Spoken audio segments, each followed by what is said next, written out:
Hello! Welcome to Learn English at Home, everyone. Today, we're exploring the fascinating and sometimes confusing world of daylight saving time, or DST. Julio, let's start simple. What exactly happens during daylight saving time? Absolutely, thanks for having me. Daylight saving time is when people set their clocks forward by 1 hour in the spring and back by 1 hour in the fall. This shift is meant to make better use of daylight during the longer days of spring and summer. So essentially, we spring forward and then fall back every year. But what's the reason behind this clock-changing ritual? Great question. The main goal is to align our daily routines with the natural pattern of sunlight. By moving clocks forward, people can enjoy more daylight in the evening and use less artificial lighting. Let's dig deeper. Daylight varies with the seasons, right? For example, having dinner in winter feels different from summer. Why is that? Exactly. The Earth's tilt causes the sun to rise earlier and set later in summer, giving us longer days. In winter, days are shorter and the sun sets much earlier. That's why dinner can feel like it's in the dark in January, but in daylight in July. It's interesting how this natural cycle impacts our routines. How did people in the past respond to these patterns before daylight saving time came about? Historically, people adjusted their schedules naturally, often waking up with the sun and going to bed when it got dark. But as communities grew and activities became more synchronized, uniform clock time became essential. Transitioning from nature to policy, how did the idea of changing the clocks for everyone actually begin? The concept dates back to the early 20th century. Benjamin Franklin famously suggested waking up earlier to save candles, but formal DST was first widely adopted during World War I to conserve fuel by reducing the need for artificial lighting. So, it was initially about saving resources.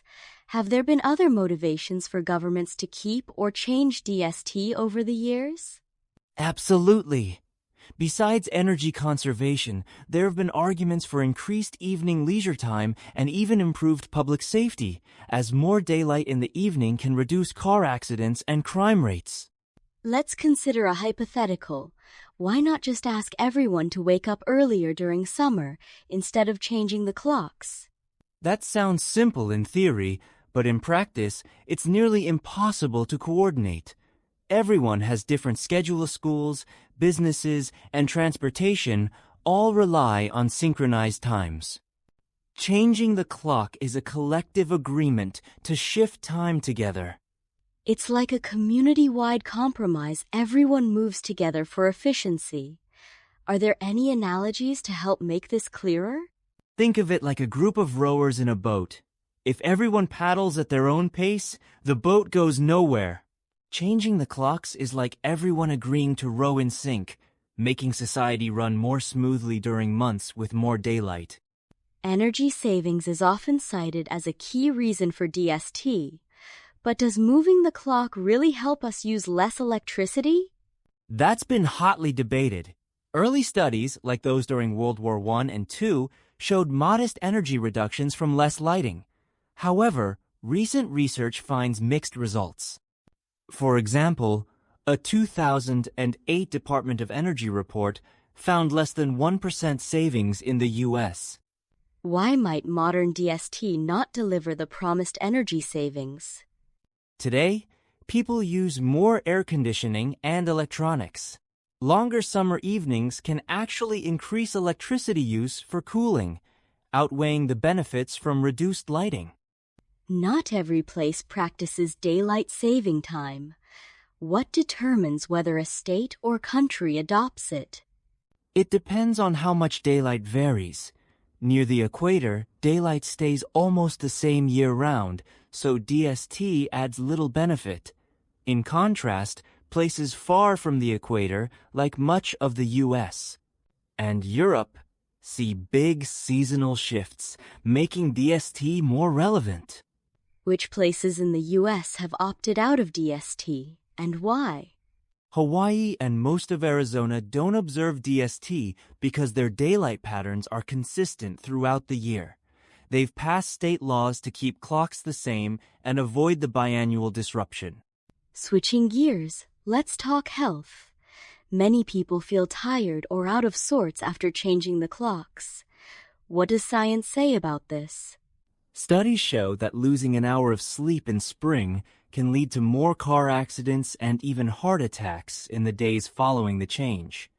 Our bodies have internal clock circadian rhythms that can take days to adjust. Are there any long-term health risks linked to DST transitions?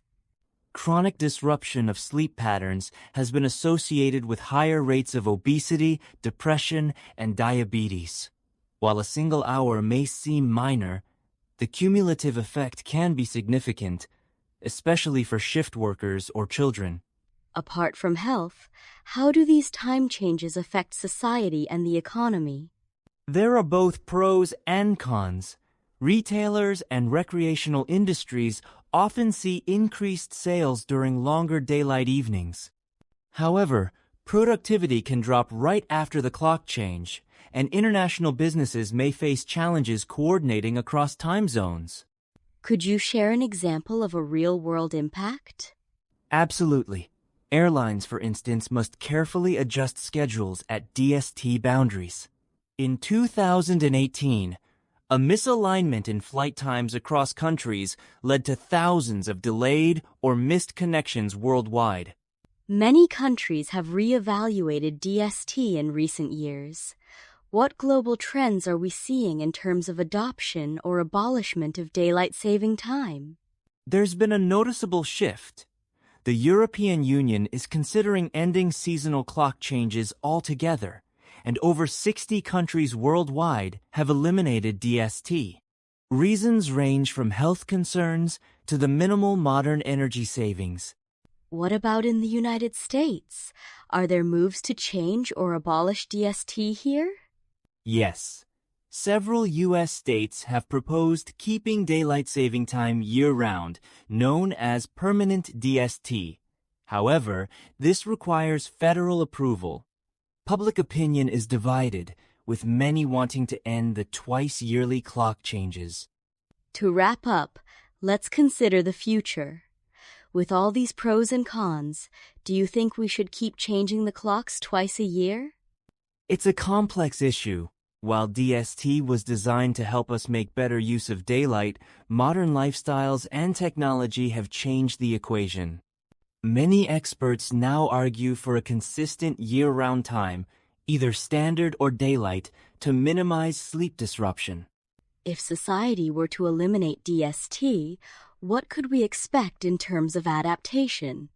There would be a period of adjustment, but studies from countries that have abolished DST indicate people quickly adapt.